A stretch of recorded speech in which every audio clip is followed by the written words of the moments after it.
These spirit charmers look familiar. Yo, what's up everybody? Abe here, and today, finally gonna do this deck profile that I promised I would do and didn't do, but now I did it. So today we have Spirit Charmers, and now they got all that support now in the structure deck and all that cool stuff. We include some of those cards, obviously, in this deck. With this, is not too aggro, kind of more control based. But yeah, let's go ahead and see what we have. So for the Familiar Possessed, we're gonna play one of each. Well, two of the Earth, and then one each of the other attributes. So 2 Asa, 1 Area, 1 Wind, 1 Hita. I know a lot of people probably don't play all of these, but you kind of just want to have that Spellcaster out. You want to have the different attributes just so it can go with the traps and stuff that we play in the deck with the Unpossessed and the Possessed partnerships. But the one you want to see most often is the Earth one. So that's what we play 2 of. And the other ones, they're just kind of more like fillers. And just, like I said, in case maybe you drew the 2 Asas or something, you can still resolve effects and stuff and search these cards instead. But for the deck itself, you don't need too many of these cards, especially because you can recycle them out from the graveyard and stuff like that. So we don't need to play too many of these. For the next card, that's kind of like a pseudo Spirit Charmer, is the Fairy Tale Luna. So when she's normal summon, you can add a Spellcaster monster with 1850 attack from your deck to your hand. Obviously, these are all 1850, so you can search them out. You can also search yourself out if you want to. And then her second effect is actually a cool effect because you could target a card your opponent controls. Your opponent has to send the same type of card to the graveyard, and then she can bounce those cards back. So she has a really good effect to interrupt. But most of the time, we're going to try to just get her use her effect to search. And your opponent's probably going to want to stop that more often than not. For the new cards that we got into the structure deck, we played 1 Awakening of the Possessed, and then this one came out in Phantom Rage. I actually like playing the Awakening of the Possessed, the Rest and Ryu. So we have 1 Earth and 1 of the Wind. You could play the other ones if you like. I decided to just go with these 2. The Earth, obviously, just because of its effect to, if you link it off, you can search. And then you could also, the other effect, the first effect when you summon, you search. Second effect, you can summon back a level 4 monster from the grave. But I decided to also play the Rest and Ryu just because you can leave some discards a card. No, you return a card your opponent controls to the hand. So that way you can just kind of mess with their field and stuff. And yeah, so these are the 2 I chose with. You can use the water one. I think the water one makes them discard a card if I'm not mistaken. And the fire one, I forgot what the fire one does. But I decided to go with these 2 because I feel like these are the most impactful ones to play. And then for the babies that we play, I decided to run more or these in multiples.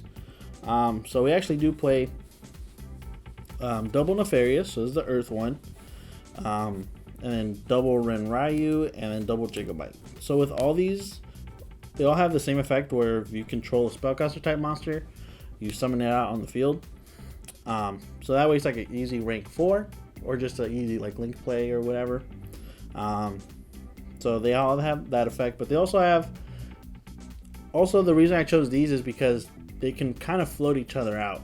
Gigabyte, when it's destroyed, you special summon a monster with 1500 attack, 200 defense from your deck, except itself. So you can either choose to summon out the Nefarious or the Ranryu.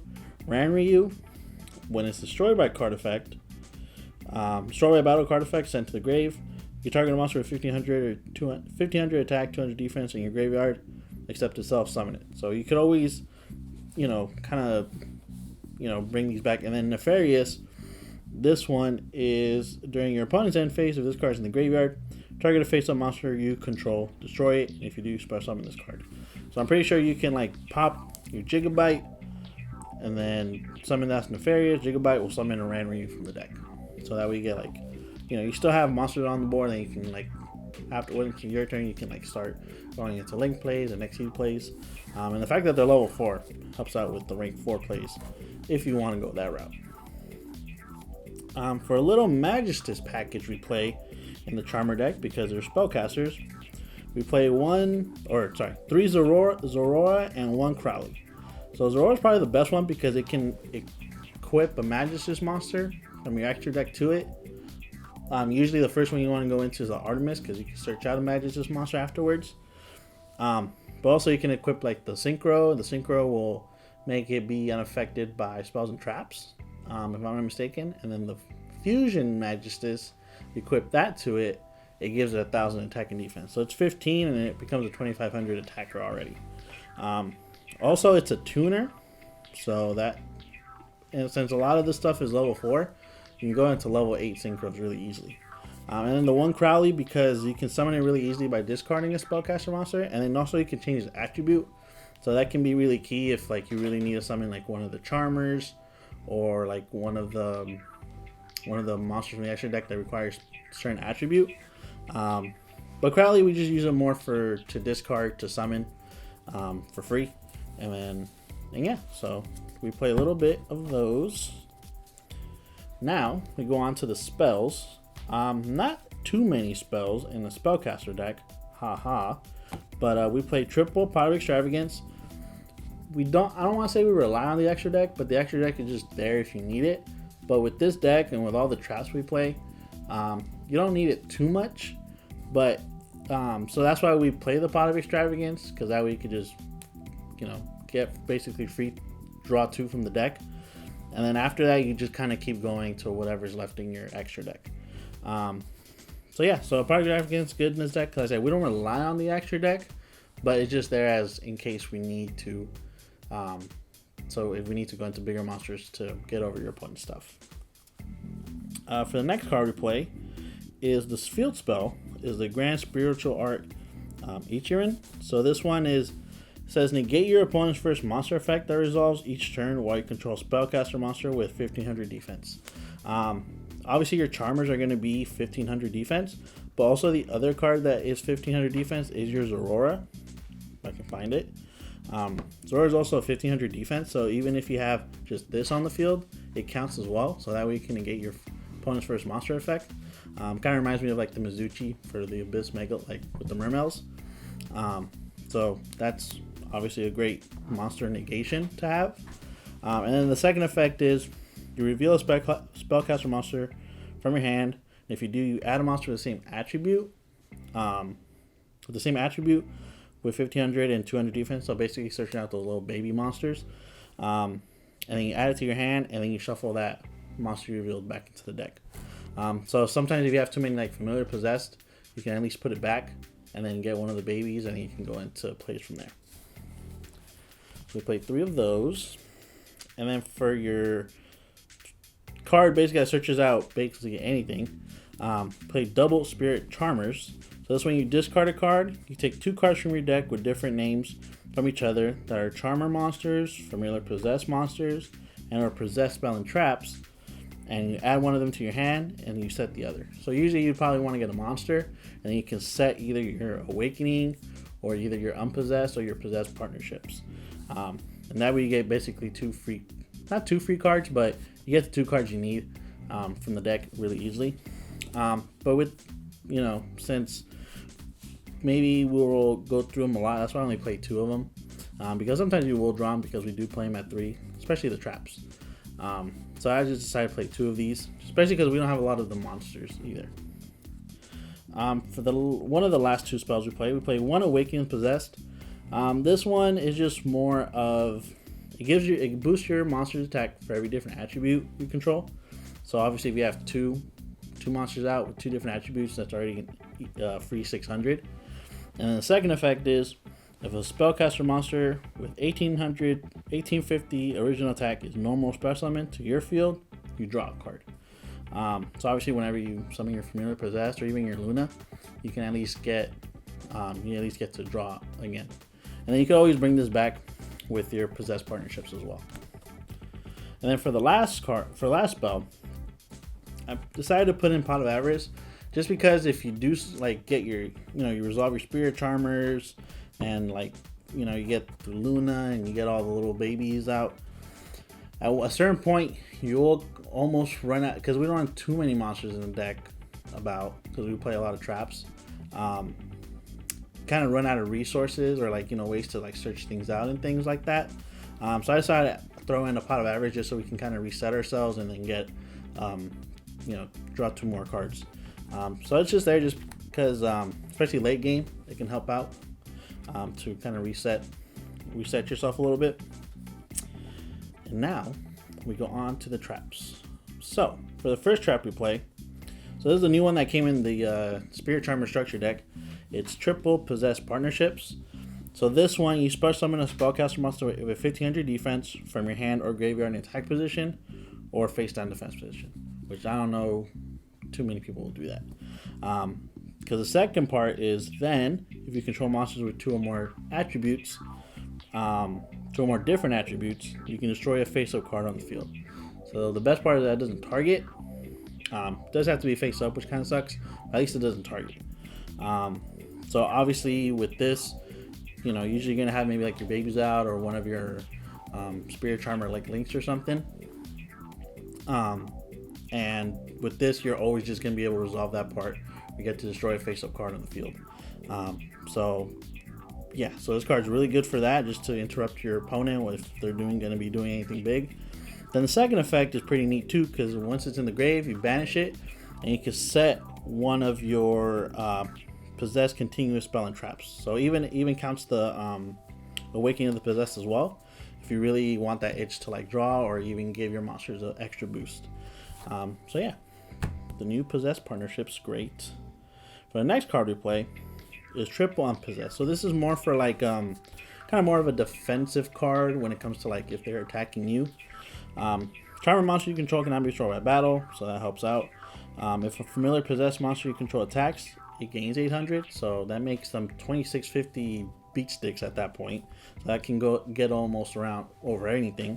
And also the second effect is if a monster, so it can be anything, if a monsters you control is destroyed by battle card effect while it's already face up on the field, you can special summon a spellcaster monster with 1500 defense from your deck.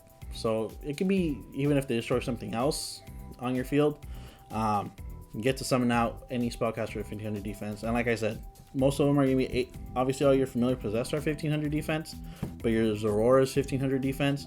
And like I said, that card's great because it's a tuner, and then you can start equipping your magic. You can start using your Magistus package to start going into stuff. And yeah, Unpossessed is a great card just to revive and stuff. Now we go on to some of the, I don't want to say, not floodgates, but like the cards that stop your opponent. One card I've been trying out lately, I like for this deck, is the Dogmatica Punishment. So this one, you target a face-up monster your opponent controls, you send a monster from your extra deck with the same attack or more attack, and then you destroy it. Obviously we're going to use this with the Elder Entity Entes, because Entes, if it's sent to the graveyard, you get to then pop a card on the field. So that way you get like 2 pops. Obviously with Punishment, you can't summon for the extra deck to the end of your next turn, so you gotta be careful with that if you think about making a big push with using your extra deck. But other than that, you probably won't OTK your opponent too fast, because like I said, once you get your Awakening going and like you just start summoning all your familiar possessed charmers and all that stuff, you're gonna have enough for gaming. Like I said, you're gonna have a lot of big beaters out there, just being level 4, they can get over stuff really easily. But Punishment, it's a new trap I've been using lately. It's a common out of Rise of the Duelist, but it's a really good card, especially for decks that don't rely too much on the extra deck. And then for the last card we play double Waking the Dragon.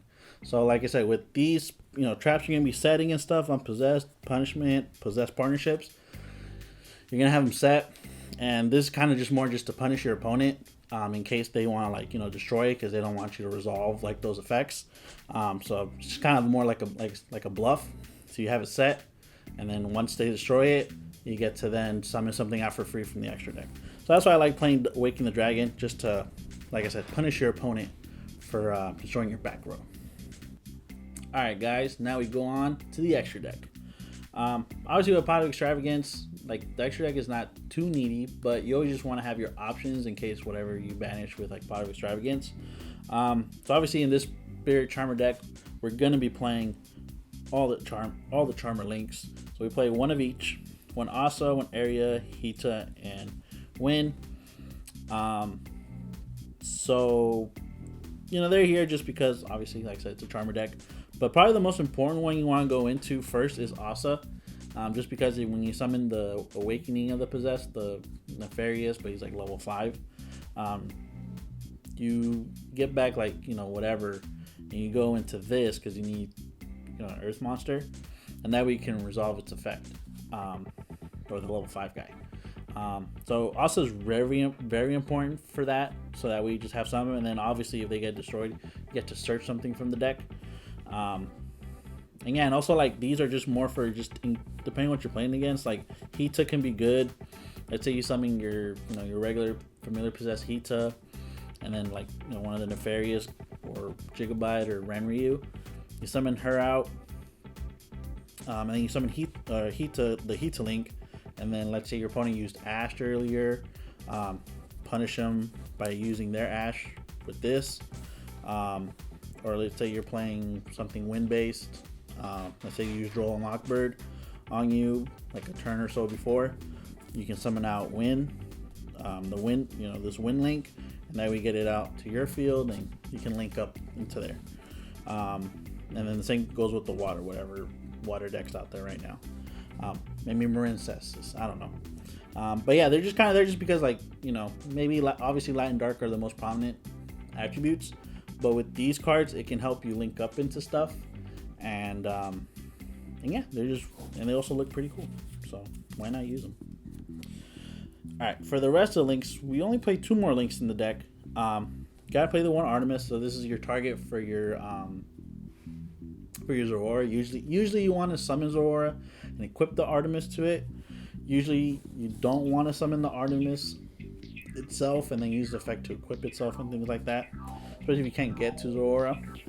But it is easy to summon the deck because mostly everything is level 4 lower spellcaster. But like I said, usually with this you're gonna want to use Zoroark's effect to equip it to it, so then you can use the effect. Just like one less step to do. For the last link, one Celine, just because everything is spellcaster. Like I said, if you're able to do like one of the plays with the Charmers, you get out a free monster from your opponent's graveyard, and you can go into Celine really easily. And you can summon back whatever you want from the graveyard, from your graveyard, as long as you have the counters for it. So that's why I played in here. And also, if I don't know why, but they both kind of look alike, so I wouldn't be surprised if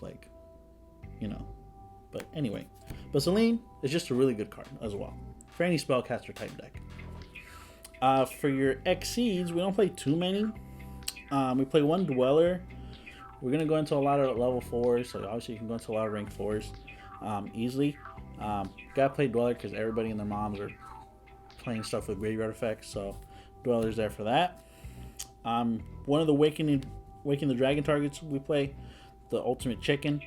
If you can summon out Waking the Dragon, it's great.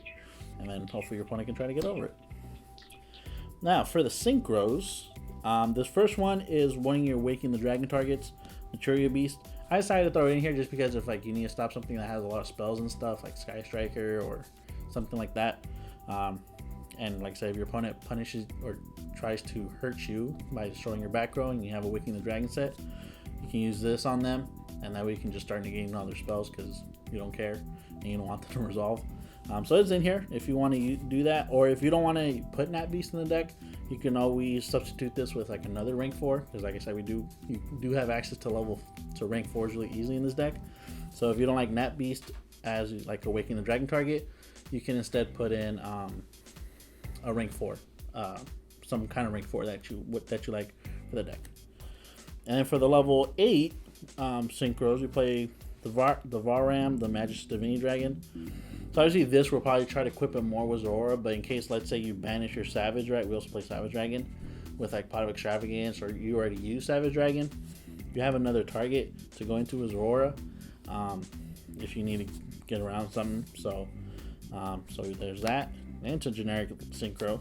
And then one Savage Dragon, because like I said, you'll probably go through a couple links by the time you summon Savage Dragon, so that way Savage Dragon can resolve its effect to get the link, the Boral counters or whatever. And Savage Dragon is just really annoying. Now, we go on to the last extra deck monsters, which are going to be your fusions for the deck. We're going to play Double Elder Entity and Test. This goes obviously with the punishment. You send it, you pop whatever, and it's a 2500 attack, so that's a lot. You can pop a lot of stuff with that. And then also end test effect, you pop something else on the field if you're able to. So that's why I play the double of her. The second and last one is, I can't even say his name, Awas, the Magistus Spell Spirit. This one, obviously, we're not going to fuse like using the Magistus Spell and stuff. This is just more to equip it with Zoroar's effect. And it gives it 1,000, or whatever it's equipped to is 1,000. It gives it 1,000 attack and defense. So that's really what it's here for. And after that, it's just dead. And then for the last card, because you don't have to summon it properly, and it's Awaken the Dragon target, we play the Royal Dark Dragoon. If you don't have access to Dragoon, you can always add, like I said, maybe another rank 4 that can be equally as annoying as Dark Dragoon. But if you have access to Dark Dragoon, I think you should put this in the extra deck, just because, like I said, your opponent wants to hit your back row, and if you punish them with like Waking the Dragon, you got Dark Dragoon. Obviously, you won't get Dark Dragoon's effect to pop stuff because obviously we didn't summon it properly. But you have a negate on the field at that point, and you'll at some point you'll have so many monsters and spells and stuff on the field, and you'll be having a full hand, and Dark Dragoon is just gonna slowly negate all your opponent's stuff, and he's gonna get hella beefy, and he's just hella annoying to get around. And yeah, that's it for the deck profile, guys. Let me know what you think about it in the comment section down below. And yeah, thanks for watching. Make sure you guys check out our social media. Check us out on our social media platforms: Facebook, Instagram, Twitter. Make sure you guys watch our last Duels and Cars by the time this comes out. I think it should be out already. And yeah, thanks for watching. Have a good one.